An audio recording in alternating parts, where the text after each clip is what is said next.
I'm Emily and I'm a consultant in the systematic review team here at Petauri Evidence, and today I'll be talking you through two posters that myself and my colleagues have developed for ISPOR Europe 2025, both around the topic of AI use for conducting systematic reviews.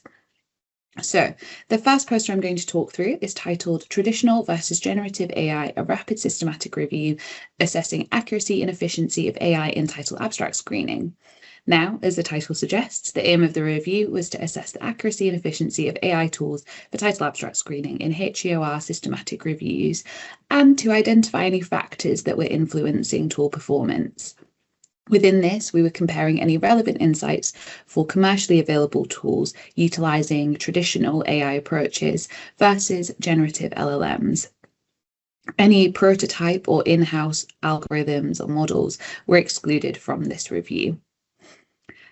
Our review identified a total of 88 citations that were reporting relevant accuracy and/or efficiency conclusions. 46 of these reported on commercially available tools and 41 on LLMs.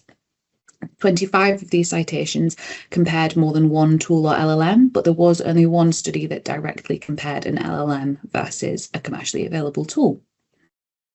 And our poster really does highlight the variety of AI tools that are available to support title abstract screening, and we visualize this through pie chart summaries.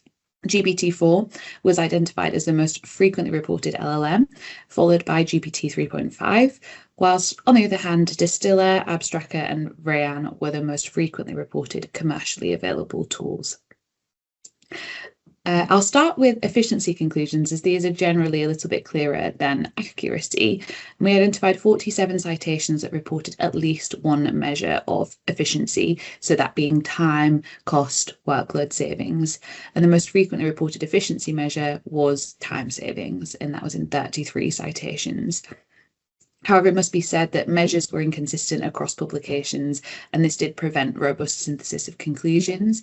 However, within the aligned studies reporting a percentage reduction in time, there were evidence savings through utilisation of AI tools. On the other hand, for the accuracy performance metric, sensitivity and recall was the most frequently and consistently reported measure, and that was in 57 of the 85 studies that reported at least one measure of accuracy. And the scatter plot within our poster shows that the data is just too heterogeneous to create any quantitative conclusions as of yet, with ranges spanning from almost 0 to 100% for the three categories that we grouped the data into, so that being GPT LLMs, other LLMs, and commercially available tools. So we did explore the reasons that we were seeing these broad ranges within a thematic analysis, and consistent factors that were seen to be modulating the performance metrics that we assessed included review type, the complexity of the research question, the methodology in which we were integrating AI into the methods, and then the training set or prompt generation methods, respectively. And now moving on to the second poster that I'm going to talk through. This is titled The Performance of Large Language Model Clinical Data Extraction by Data Domain, a Rapid Systematic Review.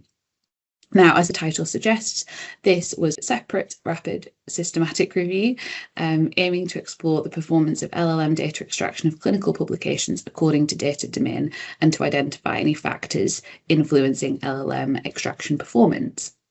Now, for the purposes of this review, data domains refers to the type of data being extracted, and the 4 domains that we selected of interest based on those that are commonly extracted as part of clinical studies were firstly study characteristics, so that being kind of study author, year, study design, patient characteristics, so age,